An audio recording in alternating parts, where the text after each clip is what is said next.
Constructive speech. 4 minutes.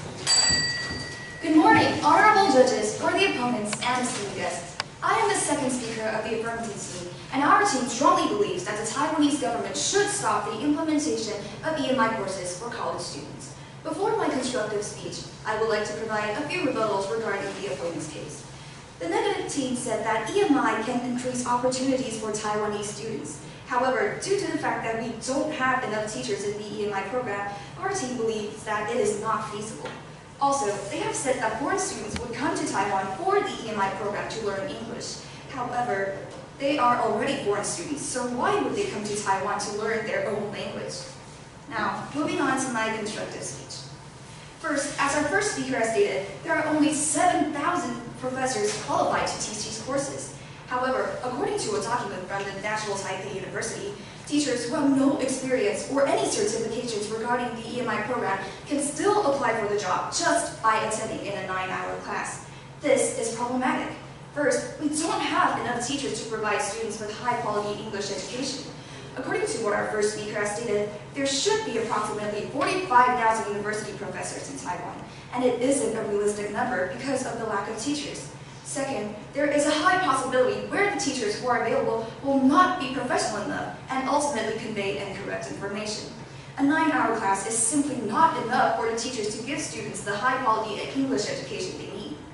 Next, according to the Sultanate of Oman, the quality for both learning and teaching decreased when it comes to EMI. The lack of awareness of and attending to the students' learning styles was also reported as a major education challenge in the EMI content. Moreover, according to EMI, teachers tend to stick very closely to textbooks when lecturing because they are taking precautions to avoid spontaneous interactions and improvisation. This is a serious problem because it wouldn't help the students with their English, as it does not provide the English-speaking environment, except for the teachers. Keep in mind that Taiwan by nature is a Mandarin-speaking country, so it would be important to provide the language environment for the students who wish to learn it. In a news article from the Frontiers, it is stated that there has been a number of teachers that specifically targets this type of teaching. As a result, teachers who find themselves teaching English either as a subject matter or use English as a medium of instruction for other academic subjects are mostly not ready for the job. To make matters worse, English teachers believe that they have inadequate English proficiency due to the fact that students could not understand the EMI course materials. Taiwanese teachers stated in the screeners that the school blames students' lack of understanding on the English teachers, and they have admitted that they have been anxious to teach till this day. In conclusion, the shortage of qualified EMI teachers, along with the lack of inexperience, presents a critical challenge in ensuring quality education. This deficit not only hampers effective English language instruction, but also comprises the overall learning experience, impacting both the student language acquisition and the pedagogical approach. We believe that the Taiwanese government should reevaluate this policy to ensure that the education system is more tailored to the diverse needs and aspirations of its students. Thank you. Now I stand for cross-examination. First negative, cross-examine. Second affirmative. 2 minutes. Okay, you said that, well, I'm just curious, where did you get these information from that there's not enough, 17,000 teachers in Taiwan? According to my speech, I did say that it is from a document. Yes, I know it's from a speech, but what website did you get it from, or what article? Are you asking for my evidence from it? Yeah.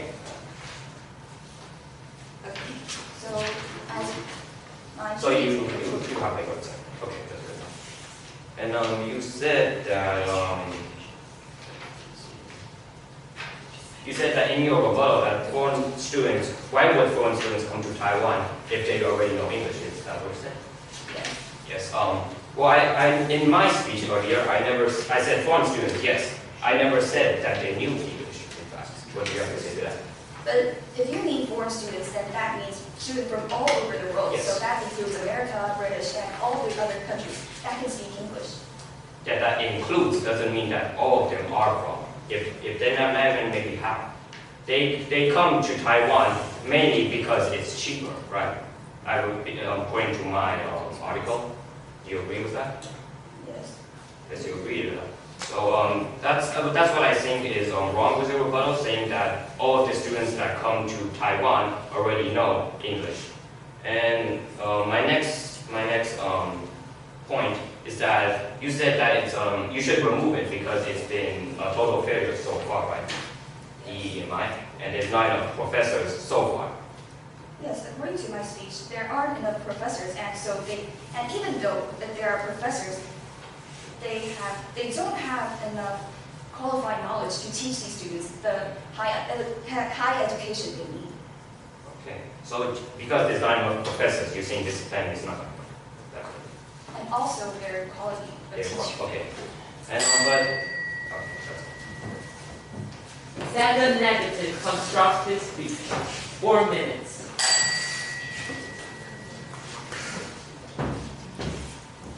My name is Stephanie.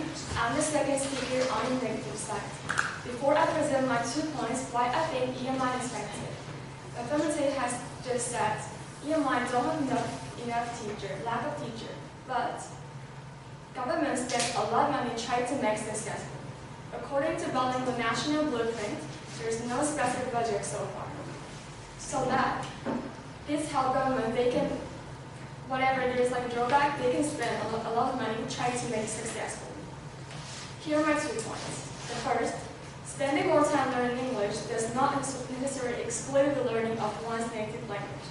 Learning a second or third language can stimulate and strengthen the brain, and is more likely to enhance rather than diminish a student's proficiency in their native language.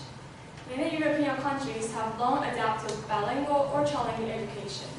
Students in those countries, besides learning their mother tongue and English, also study a third language. Starting from primary school with bilingual or trilingual education, including a substantial focus on learning English, does not hinder or diminish the progress of learning their mother tongue. In Europe, it is common for individuals to fluently communicate in English as a non-native language. We all know that Finland's education is one of the most successful in the world, consistently ranking at the top in the program for international students, assessment, or PISA. According to PISA data, Finnish students not only excel in subjects like science, mathematics. 2 minutes.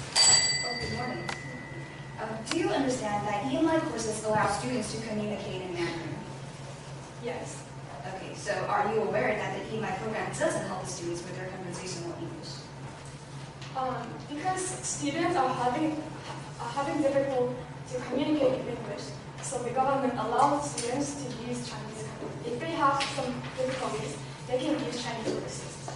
Okay, so you are agreeing that even though the EMI courses can allow students to communicate in Mandarin, so we should continue even though it doesn't help the students with their English? I don't mean that. I mean, one of the goals of EMI is to help the discussion of students' rights.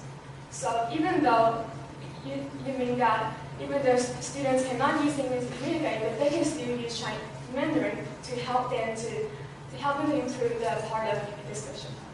Okay, so are you aware that most schools fail to build explicit bilingual policy goals for implementation? Yes, but this is like the kind of like the new program. So I think we can we can give the EMI sometimes. Are you aware that this results in difficulties in integration or limited effects? So can you break down? Are you aware that this results in difficulties in integration or limited effects? Okay, so are you aware that most of the schools fail to provide systematic language supports for students? So there's no specific role in according to the Ministry of Education.